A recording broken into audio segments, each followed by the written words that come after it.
রাজনীতি একটা নতুন ধারায় উদ্ভাসিত হবে। সমস্ত দেশের সমস্ত মানুষ আজকে বেগম খালেদা জিয়া এবং তারেক রহমানের দিকে তাকিয়ে আছে। আমরা বিশ্বাস করি দেশে আপনারা যে আমাদের এখনই আমাদেরকে প্রস্তুত থাকতে হবে, তা না হলে ভারত যদি হায় দেয় প্রায় দল যায় আরেকটা আপনারা কোনো চাঁদাবাজি করবেন না।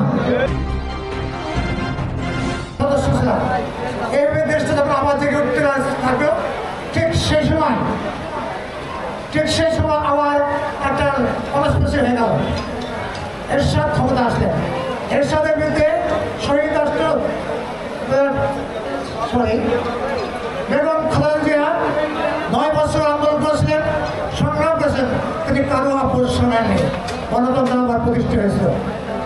এরপরে আবার এবার দেখি যে তথাকথিত 111 মানে আমি তো ওই 111 ছিলাম, কতটা দলের সাথে থাকতাম, মাঠে তাদের মূল উদ্দেশ্য বিএনপি মিলে যে দলটি আছে জাতীয়তাবাদ এবং ধর্মীয় মূল্যবোধের দল, এই দলকে উচ্ছেদ করতে হলে জিয়া রহমান সহ গেছে নেই, এটা হত্যা করেছে এই দলকে।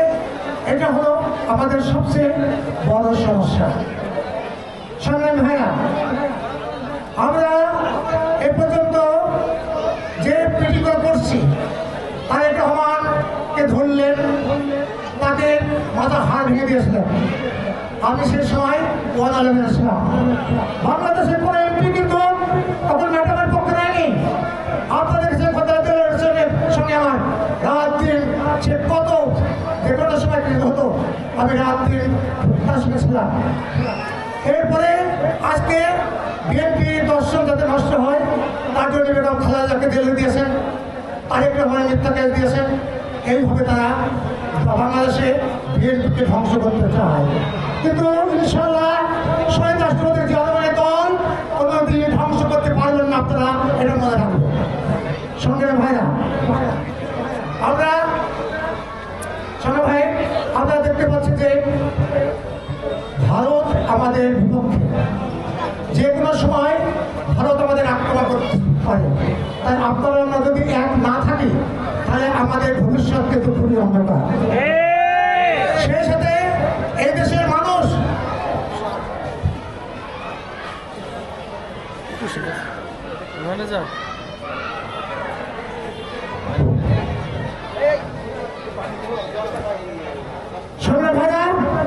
আরেকটা কথা বলি আপনাদের, আপনার হলো যুব সমাজ, আপনার দেশকে বলবেন আপনাদের সন্তান বাস্তবে বাংলাদেশে।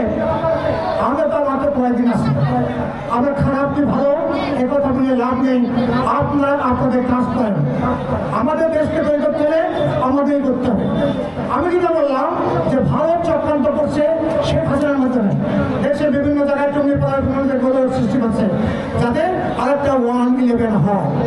তাই বিএনপি নেতা কর্মীদের সাথে সজাগ থাকতে হবে যাতে আমাদের কোনো ক্ষতি না করতে। আমরা বলেন অনেক দলের যাচ্ছে, জামাত দেখছি, তারপরে এনসিপি দেখছি, তারা যেন বিএনপির সঙ্গে লড়াই করছে।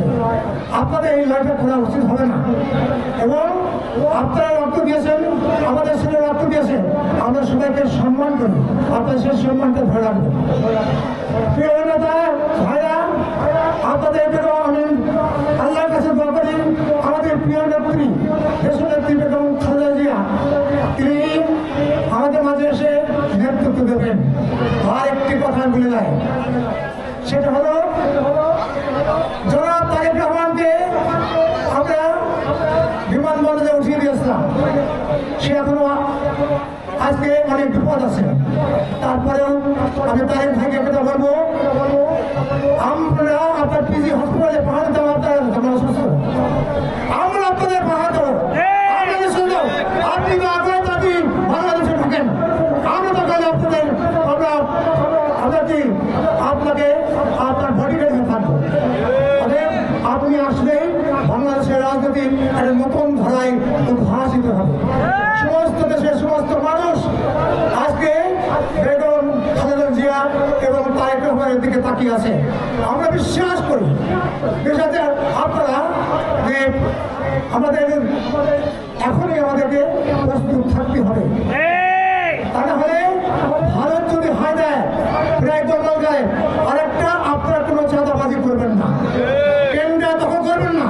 ইতিমধ্যে আমাদের বিএনপি অনেক বদনাম হয়ে গেছে যে আমরা এইসব আওয়ামী লীগ যা করলো, আমরা যদি তাই করি তাহলে জনগণ কেন আমাদের পক্ষে যাবে?